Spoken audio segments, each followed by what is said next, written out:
Hey guys, welcome to another episode of MIA with Damini. Get a pen, grab a notepad, and happy learning.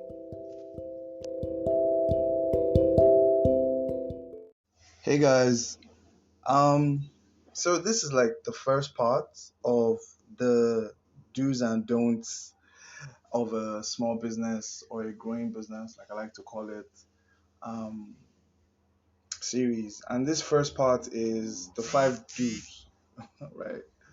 Yeah, that makes sense. The five things you should do. Let me say it that way. The five things you should do as a growing business, right?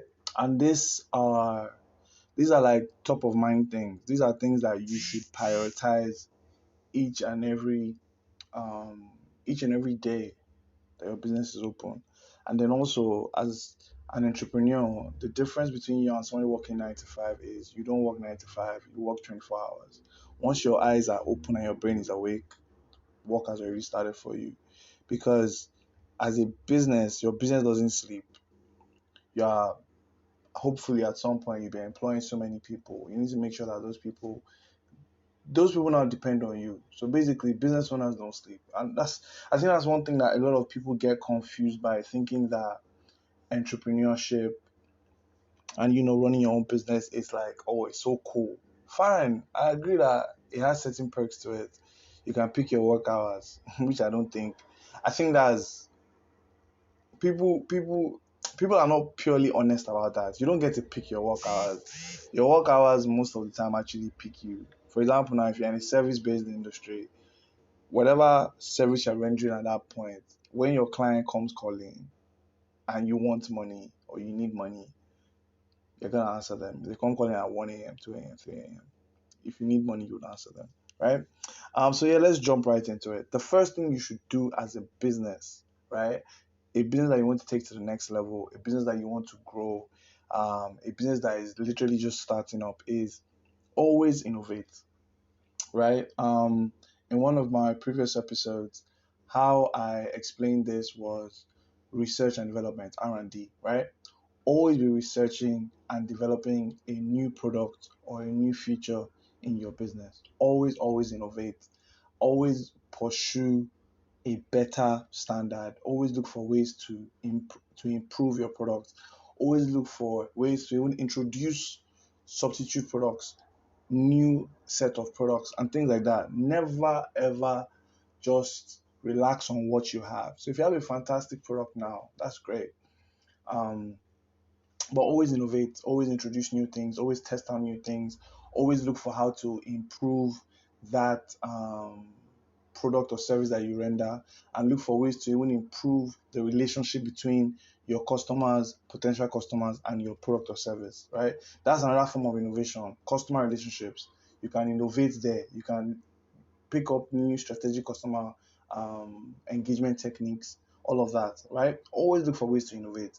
You might not need to innovate the product itself, but you can go ahead to innovate the system or the mode of delivery or the follow-up of the product, right? So when it comes to sales, there's pre-sales, during the sales, and post-sales. So that are like three different areas that you can innovate. You can innovate the pre-sale area. What's the kind of conversation that you're having what's the kind of conversation you're having with the potential customer? How are you speaking to these people? You can innovate there, you can improve there. During the sale, what are they getting? What kind of product are they getting? What kind of sales offers would you be offering? What kind of um, price point are you offering? Then after the sale, what kind of after sale service are you providing? What kind of warranty? What kind of policies are you putting in place? What kind of engagement are you even putting in place after the sale to get them to come back again? Right? That's where innovation comes in. Number two, ask for outside advice. The thing is, once you're listening to this type of podcast, you are automatically doing number two, which is asking for outside advice. No man is an island. Two heads will always be better than one. And I don't mean to go biblical or scriptural, but even the Bible says, where two or more are gathered in my name, I am there. So don't just be one person, right? Don't run a one person show. Always ask for advice. Always look for other people's opinions. Let other people shed light on your idea and even flesh it out for you or make it bigger than even what you were thinking as well, right? The third thing, which is so important, and I think I say it in every episode, and I'm going to continue saying it, have a way to measure success. Have a solid plan and have a way to measure success, which means track your data. For every sale you make, it shouldn't be a thing that happens hopefully or you made a wish, right? You're not a genie, you don't have a genie. You need to understand that people came to your business and patronized your business because of something. Find a way to track what that something is, right? Could it be your sales channels? Could it be your the platforms you're using? Understand where most of your customers are coming from. Track that success. Understand what product is selling the most. Track that success. Understand what products people are even returning. What products are giving you issues? Where people are always complaining about refunds, returns, things like that. Always find a way to track your success. At the same time as you're tracking your success, always find a way to also track your failures, right?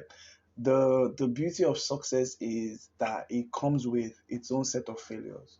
A lot of people think that, you just succeed right from the bat, right from the go. Nah, it doesn't work like that.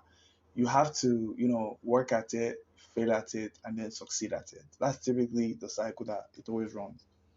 Number four, which is a tricky one, and most people might argue against it.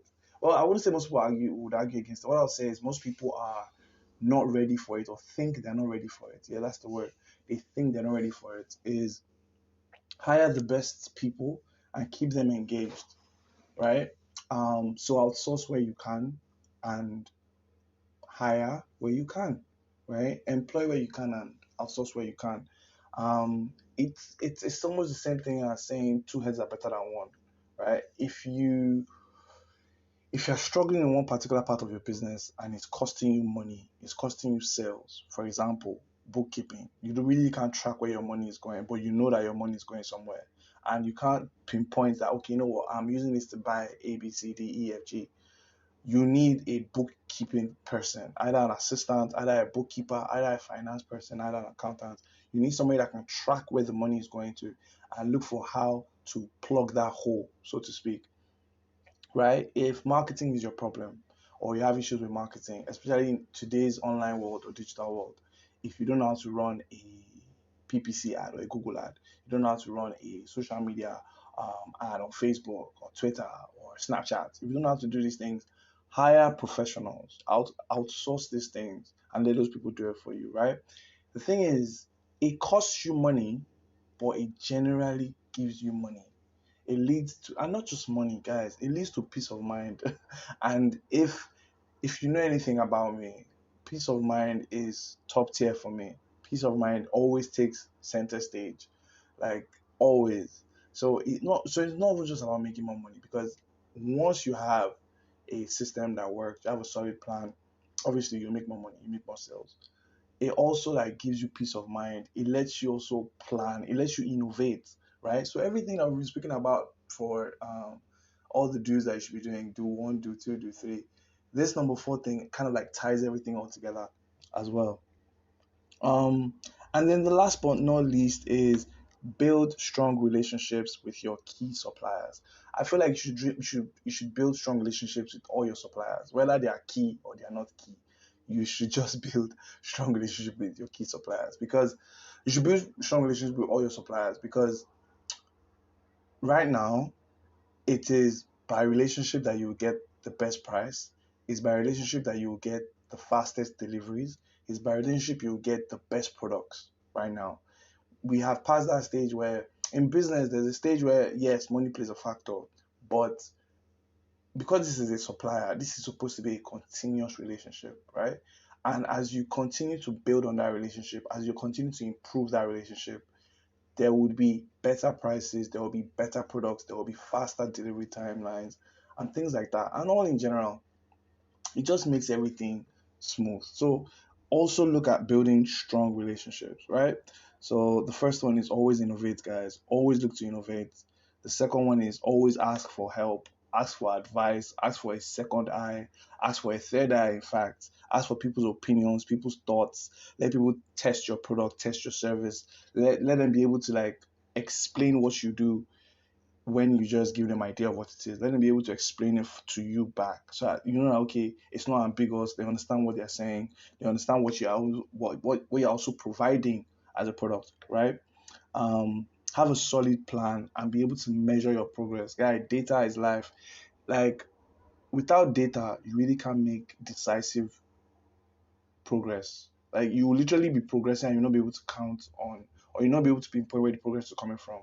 And then when push comes to shove and you actually need data, there's nothing there. And then another person's business, not your business, will just crumble, right? So have a solid plan and have a way to measure progress.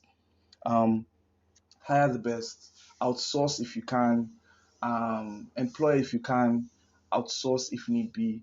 You know, outsourcing is typically more expensive, so hire if you can, right? I would suggest that as well. Um, there are trainings that you can embark on to train you and your staff that you're bringing in, and things like that. And then build strong relationship with your suppliers. Not obviously, I would say build strong relationship with your key suppliers, but not just key suppliers. Build strong relationship with everybody. Build strong relationship with your customers. Build strong relationship with your staff.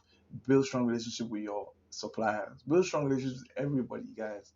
Like running a business is literally just people management and relationship management. That's literally it. That's what running the business is. At the end of it all, obviously you want to have a good product, but besides having a good product or a good service, you also want to be able to have a good relationship with everybody that is involved in that good product or good service. All right. So yeah, that's the first part of the do's and don'ts of your growing business. Thank you so much for listening. Enjoy the rest of your day. Have a great week ahead.